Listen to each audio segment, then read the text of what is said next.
Começa na próxima semana a Conferência das Nações Unidas sobre Mudanças Climáticas de 2022, a COP27. O evento vai ocorrer entre os dias 6 e 18 de novembro no Egito e acontece em um cenário de crise energética impulsionada pela guerra na Ucrânia e eventos climáticos como a seca que vimos neste ano na Europa e Estados Unidos, por exemplo. De acordo com a ONU, os grandes objetivos deste ano para o evento serão entender como os países vão implementar as ações para cumprir metas estabelecidas de redução das emissões de gases do efeito estufa e como esse movimento será financiado. A gente vai aprofundar esse tema com um especialista, o João Francisco Adrien. Ele é ex-assessor de assuntos socioambientais do Ministério da Agricultura, ex-conselheiro da Sociedade Rural Brasileira e ele está em Nova York, nos Estados Unidos. Vamos para lá, porque você está cursando um mestrado em Ciências Ambientais e Políticas Públicas na Universidade de Colômbia. Você é muito bem-vindo ao Hora H do Agro. Tudo bem, João? Muito prazer em revê-la, Kellen, a todos os telespectadores da Jovem Pan. Muito obrigado pela oportunidade. Estou à disposição para bater um papo com você sobre o tema da COP27. A gente quer entender esse tema no detalhe com você e começo direto perguntando quais são os principais temas que vão estar em discussão na COP e para o agro do Brasil, o que estará em jogo, hein? Perfeito, Kellen. Então, eu acho que é importante o telespectador lembrar que a discussão da COP, do clima, ela é de fato uma discussão de uma mudança geopolítica de matriz energética, saindo sobretudo de fontes fósseis para fontes renováveis, não só energética, mas evidentemente de toda uma economia. Então, por trás da discussão climática, existe uma discussão geopolítica muito grande, né, onde países estão numa corrida para uma economia de base renovável, e isso traz um desafio enorme para todos os países, inclusive o Brasil, né, para se adiantarem a esse processo e terem uma liderança nessa nova economia que está sendo desenhada para daqui a 20, 30 anos. Né, a COP26, que foi a COP que aconteceu no ano passado, foi a COP onde o Acordo de Paris entrou em vigor. O Acordo de Paris foi negociado em 2015 e ele passou a entrar em vigor no ano passado, e nesse ano a COP de 27 no Egito vai discutir sobretudo como esse acordo vai ser implantado. Ainda existem diversas questões que estão em abertos no Acordo de Paris, é importante isso ser colocado, mas outras questões também serão desenvolvidas. E aí, Kelly, eu acho importante o setor agro, sobretudo, ter um papel proativo, porque nesse momento da discussão, os instrumentos que tratam sobre a transparência dos inventários de emissões vai ser discutido. Então, o Brasil tem a possibilidade, junto com os outros países, de começar a discutir uma melhor forma de reportar as suas emissões de forma que garanta as suas particularidades regionais sejam reconhecidas a nível internacional. Então, os instrumentos, por exemplo, do Global Stocktake, eles vão ser muito importantes que o Brasil tenha uma proatividade em construir esse novo frame, esse novo desenho do reporte das emissões. Um outro tema que você comentou e vai ser extremamente relevante é a questão do financiamento para a transição para os países se adaptarem aos impactos das mudanças climáticas. É importante a gente lembrar que uma grande parte da discussão da COP, além da redução das emissões, é também os países se adaptarem aos efeitos das mudanças do clima. E o setor agropecuário é um setor que certamente poderá ser muito impactado por secas e entre outros fenômenos das mudanças climáticas. Portanto, a discussão de como garantir que os países vão ter recursos para fazer essa transição e se adaptar às mudanças climáticas vai estar em jogo. E também o artigo 6, que é a discussão sobre queda de carbono, que eu acho que haverá uma dificuldade muito grande, um desafio muito grande chegar a um consenso, mas certamente fará parte das discussões desse ano. Interessante. Vamos voltar um pouquinho em vários elementos que você trouxe nessa primeira fala muito rica e para a gente ficar todos na mesma página. Você falou em transparência de inventário de emissão. Traduz isso para a nossa audiência. Tá ótimo, Kelly. Então, a gente precisa lembrar que para mensurar a contribuição dos países, ou mensurar, né, como os países estão reduzindo as emissões ou não, todos os países têm que fazer os seus inventários de emissões, que são o seu reporte daquilo que o país está emitindo ou até removendo. O Brasil tem um histórico muito sólido de apresentar os seus inventários a cada 4, 5 anos, então o Brasil tem um histórico muito bem estruturado de reportar essas emissões. porém, existem várias discussões de modernizar e de aprimorar esses relatórios, né? Então, por exemplo, um dado importante do nosso inventário Brasil, ele tem aumentado as suas emissões nos últimos nos últimos 5, 6 anos, sobretudo pelo fator da mudança do uso do solo, que é o desmatamento. O desmatamento hoje, de alguma forma, ele compõe em torno de 48% das emissões brasileiras, e a agropecuária ela vem como o segundo setor de maior emissão no país, porque o Brasil tem uma matriz energética limpa e renovável, que é diferente de países que são ricos em fontes fósseis. Mas é importante a gente colocar que ainda os indicadores da agropecuária brasileira, eles ainda não consideram os fatores de remoção, porque a gente precisa lembrar que a agricultura é limite, mas ela também tem fatores que removem as suas emissões de gases de efeito estufa.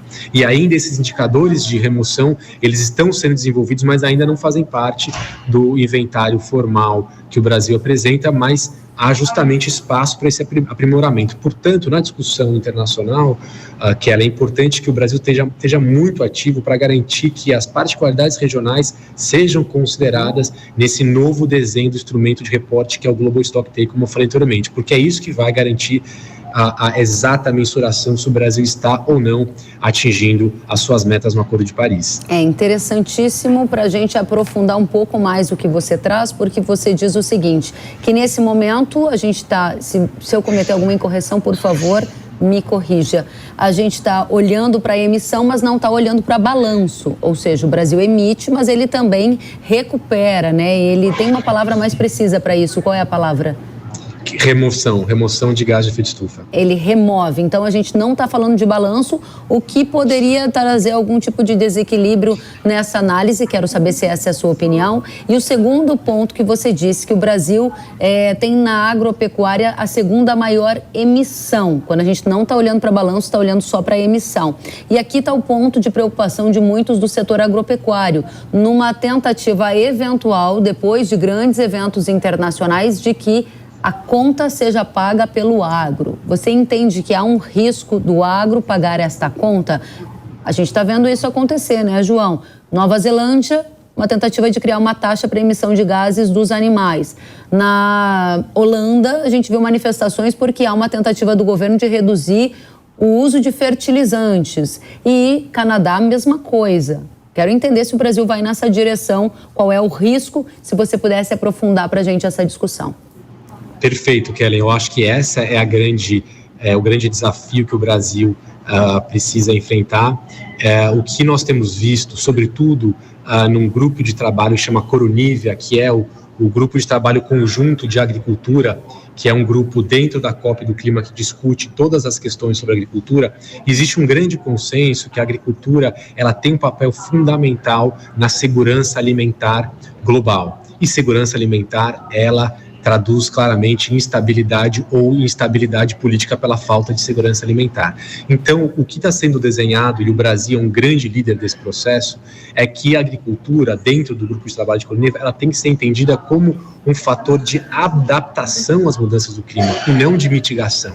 A mitigação, ela precisa vir, sobretudo, das fontes fósseis, que são os principais responsáveis pelas emissões de gás de efeito estufa. Enquanto a agropecuária tem um papel importante na adaptação às mudanças do clima para garantir a segurança alimentar. Agora, evidentemente que existem questões complexas que ainda estão em discussão, sobretudo sobre a questão do metano na pecuária, mas isso é um papel que a ciência vai precisar ainda avançar um pouco para a gente entender a diferença do metano abiótico e do metano do metano emitido pela pecuária, do metano emitido por fontes fósseis, que são dinâmicas diferenciadas. Agora, é interessante a gente recordar, Kellen, que o nosso inventário de emissões, o oficial, ele trata das remoções feitas pelas florestas que estão em recuperação sobre áreas de unidades de conservação em terras indígenas. Ainda, o nosso inventário não considera as remoções feitas pela recuperação florestal dentro das propriedades rurais preservadas pelo Código Florestal, porque ainda existe um desafio muito grande de a gente garantir o que são florestas preservadas ou não, porque o CAR ainda está num aprimoramento, mas isso logo mais nós já teremos condição de averiguar isso. E no caso da agropecuária brasileira, o desafio maior é que os indicadores para mensuração das remoções dos gases de efeito estufa na agricultura, eles são relativamente recentes. Então, por isso que é muito importante, Kellen, que a nossa estratégia nacional, ela contemple, sobretudo, financiar esses indicadores, financiar a ciência, para que nós tenhamos condição de demonstrar como a agropecuária brasileira consegue produzir, removendo carbono e garantindo, sobretudo, a adaptação. Excelente. Né? Porque se a gente colocar a culpa das emissões no setor agropecuário, a gente vai ter uma distorção dessa discussão climática que vai levar à instabilidade política, como levou na Holanda, por exemplo. Então não é esse o caminho que o Brasil está seguindo e não é esse o caminho que o agro tem defendido e tem tido sucesso nas negociações internacionais. Muito bem citado por você. Você lembrou Holanda, eu vou lembrar você e a nossa audiência o que aconteceu no Sri Lanka, né? Em que o presidente proibiu o uso de fertilizantes, queria uma agricultura 100% orgânica. Isso gerou um caos social e político e culminou com a fuga do presidente do país, encurtando a história. Quem está nos acompanhando pode procurar esse noticiário. João, o tempo está passando muito rápido, então você falou várias vezes sobre estratégias para financiar indicadores, estratégia para pagar pela preservação. Esse é um nó da questão. Queria que você falasse se a gente vai sair com alguma resposta da COP22, qual resposta você espera e qual é a meta climática que o Brasil se comprometeu a alcançar em quanto tempo você acha que isso vai ser concretizado? Então, Kelly, o Brasil apresentou no ano passado um ajuste das suas metas, porque o Acordo de Paris prevê que a cada 5 anos os países ajustem as suas metas. Então, em 2015 nós tivemos uma meta, em 2022, 2021, no ano passado, nós ajustamos a meta, e o Brasil hoje tem uma meta de até 2025 reduzir em 37% as suas emissões em 2025, ou seja, daqui a 3 anos a gente deveria reduzir 37% das emissões, 45% de redução das emissões em 2040 e atingir a neutralidade de emissões em 2050. E aí, Kellen, se você perguntar se a gente está conseguindo chegar nessas metas, eu diria que pelo setor agropecuário, a gente tem conseguido fazer avanços muito extraordinários, como, por exemplo, a recuperação de quase 50 milhões de pastagens degradadas nos últimos 10 anos. Nós temos aí os nossos biocombustíveis, o nosso etanol. Então, o Brasil, sobretudo na agropecuária, tem uma capacidade de resposta a esses desafios de forma como nenhum país no mundo. E isso garante uma competitividade para o nosso setor, mas, sobretudo, representa a renda do produtor. Porque se a gente, de fato, tiver uma estratégia de desenvolver um setor energético, por exemplo, baseado em energias renováveis, o que vai ter que aumentar no país é biodiesel, etanol e, entre outros, bioeletricidade, entre outros fatores que, no fundo, é maior demanda para os produtos agropecuários. Agora, o nosso maior desafio hoje é o desmatamento, sobretudo o desmatamento ilegal. Nós sabemos que mais da metade do desmatamento acontece em terras públicas. Nós sabemos que quase 98% dos desmatamentos, segundo alguns dados de instituições independentes, mostram que não teve licença, ou seja, existe um grande relacionamento com a ilegalidade e o desmatamento. Portanto, o país hoje tem um certo desafio de conseguir atingir as suas metas se não conseguir combater o desmatamento ilegal, né? E eu acho que aí nós temos um desafio que, no fundo, ao mesmo tempo que a gente gera riqueza e incentiva os produtores que se adequam ao Código Florestal, por exemplo, e preservam hoje quase 30% da vegetação nativa nas propriedades rurais, a gente precisa garantir que o combate, o comando e controle nas áreas públicas aconteça. Caso contrário, a gente pode perder a oportunidade de ser um dos maiores líderes dessa nova economia que está sendo desenhada para o futuro, e o Brasil certamente pode ser uma liderança nesse processo. João, o tempo já acabou, já recebi o sinal aqui da produção, mas eu preciso de uma resposta muito curta sua. Você falou várias vezes em financiamento, de entender que a agropecuária não é vilão, ela é parte da solução. Disse ainda que a gente precisa falar de balanço, nesse momento a gente está falando de emissão, e eu pergunto, a metodologia que é usada é uma metodologia internacional, a gente está medindo o Brasil com a régua do estrangeiro, isso pode não dar certo. A gente vai ter na COP22 alguma resposta para isso, COP27? Bem rapidinho, se puder. Foi o que eu acabei de dizer. Para mim, que a maior discussão da COP27, além dos mecanismos de adaptação, é discutir como vai ser feito esse balanço.